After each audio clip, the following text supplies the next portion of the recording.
Assalamualaikum warahmatullahi wabarakatuh. Kali ini kita akan membahas tentang keseimbangan pasar atau equilibrium. Equilibrium terjadi saat QD itu sama dengan QS. Apa itu QD? QD itu jumlah barang yang diminta, sedangkan QS itu adalah jumlah barang yang ditawarkan. Kalau D itu demand, S itu supply. Nah, keseimbangan pasar sendiri itu ada yang sebelum pajak dan sesudah pajak. Untuk yang setelah pajak, maka yang berubah itu fungsi penawaran.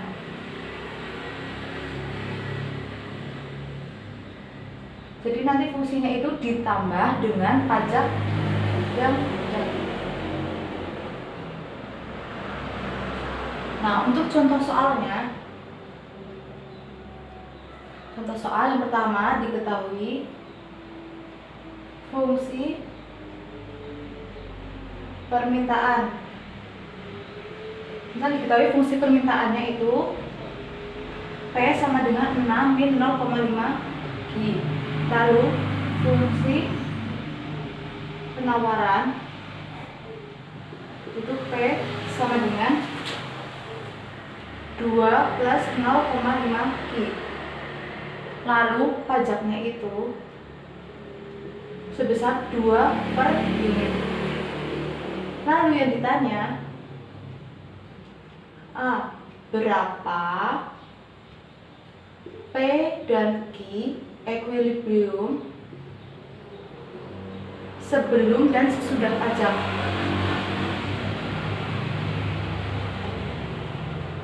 Lalu yang B itu gambarlah grafik. Nah, kalau di soal kayak gini kita gimana? Nah, cara yang pertama, kita itu kan untuk keseimbangan pasar equilibrium itu kan QD itu sama dengan QS. Berarti fungsi yang tadi ini kita ubah dulu menjadi bentuk QD dan QS. Fungsi permintaan itu kan tadi demand, berarti P sama dengan 6 min 0,5 Q. Biar jadi Q berarti kita semua kalikan dengan 2 biar jadi 1. Berarti 2P sama dengan 12, 6 kali 2 12 dikurangi 0,5 itu kan kali 2 kan 1, berarti kurangi Q. Berarti Q sama dengan ini punya kali 12 min 2P. Ini dia sebagai Q D karena permintaan. Lalu yang ini P sama dengan 2 plus 0,5 Q itu dikalikan 2 juga, berarti 2P sama dengan 4 ditambah Q, berarti Q-nya itu min 4 ditambah 2P. Ini sebagai QS. Nah, kita udah ketemu QD sama QS. Berarti untuk tadi keseimbangan pasar itu terjadi pada saat QD sama dengan QS. Di sini QD sama dengan QS. QD-nya itu ini 12 min 2P sama dengan QS-nya ini min 4 ditambah 2P. Berarti kita pindah ruas ke kiri semua, min 2P dikurangi 2P, min 4, 12 pindah jadi min 2 berarti min 4P sama dengan min 16. Berarti P-nya itu min 16 sebagai min 4. Berarti P-nya 4. Nah, ini sebagai P equilibrium sebelum pajak, P-nya 4. Lalu kalau sudah kita temukan PE, substitusikan ke salah satunya, boleh QD, boleh QS. Nah, misal saya pakai yang Q ini, ke Q 12 min 2P, berarti Q-nya itu kan 12 dikurangi 2 kali P-nya diganti 4, P equilibrium, berarti 12 dikurangi 8 yaitu 4, berarti ini sebagai QE, QE-nya itu 4. Nah, jadi P dan Q equilibrium sebelum pajak itu P-nya 4, Q-nya 4. Jadi yang P dan Q equilibrium sebelum pajak sudah ketemu. Kita ini tulis ya di sini. Ketemu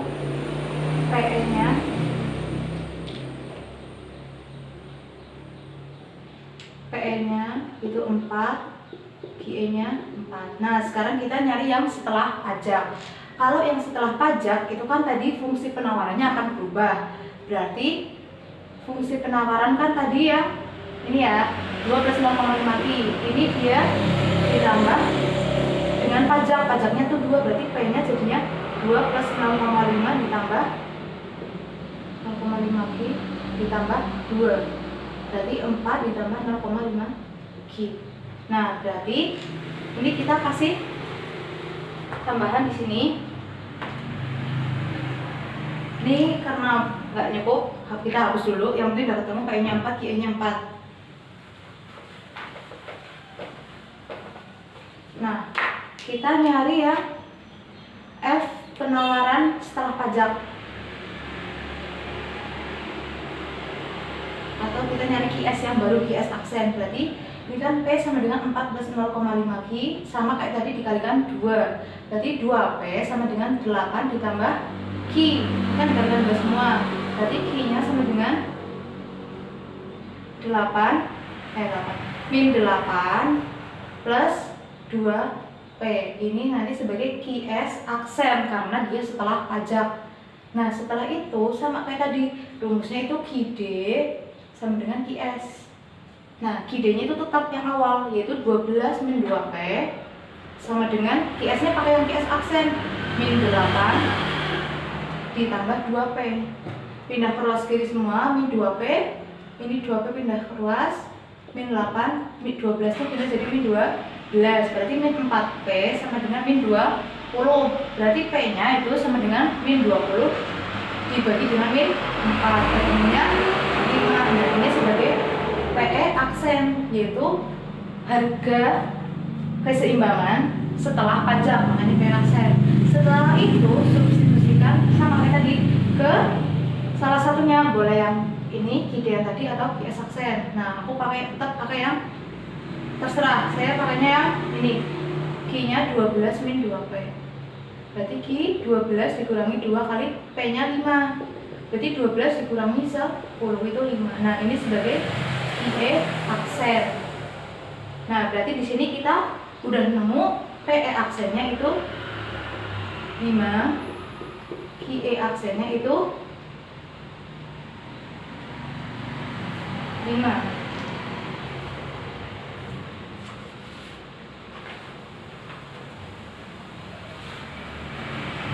Nah, setelah itu berarti kita udah nemu P dan Q equilibrium sebelum dan sesudah pajak. Selanjutnya itu kita akan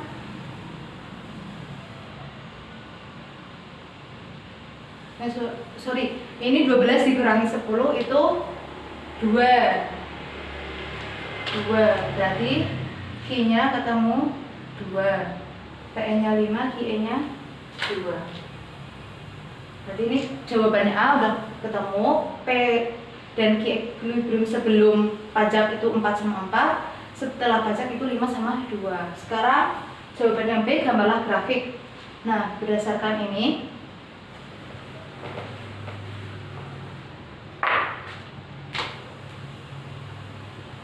sumbu mendata itu Q, sumbu Y-nya itu sebagai E.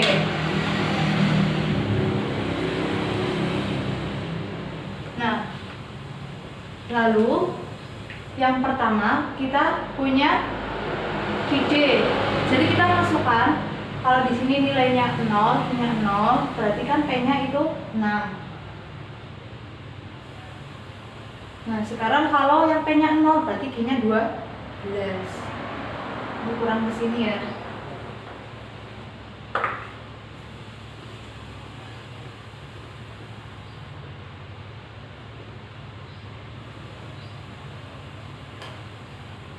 Yang ini Q, yang ini P. Jadi kalau Q-nya 0, QD-nya itu 6, ini 12. Nah, ini hitungan. Ini sebagai QD. Nah, setelah itu untuk yang QS itu kan dia 2 plus 0,5 Q. Berarti dia berawal dari, kalau Q-nya 0, P-nya 2. Terus lanjut, kalau misal Q-nya 2, ternyata ini 3. Itu di sini. Kalau Q-nya 4, berarti 4.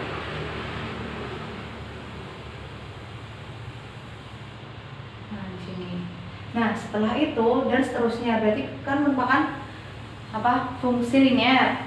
Untuk yang setelah pajak ini kan berarti QS. Yang setelah pajak itu berawal dari 4. Jadi kalau Q-nya 0 berarti berawal dari 4. Kalau Q-nya 2 berarti ini 5. Nah, dan seterusnya. Ini juga merupakan garis lurus fungsi linear QS aksen. Nah, keseimbangan pasar terdapat pada PE-nya 4, QE-nya 4. Itu gimana? Nah, di sini ini merupakan keseimbangan pasar equilibrium sebelum pajak. Nah, setelah pajak yaitu PE-nya 2, PE-nya 5, QE-nya 2, berarti di sini itu equilibrium setelah pajak. Nah, udah. Jadi gambar grafiknya tuh seperti ini. Ini QD, ini QS aksen setelah pajak, equilibriumnya di sini. Nah, sekian materi kali ini tentang keseimbangan pasar. Wassalamualaikum warahmatullahi wabarakatuh.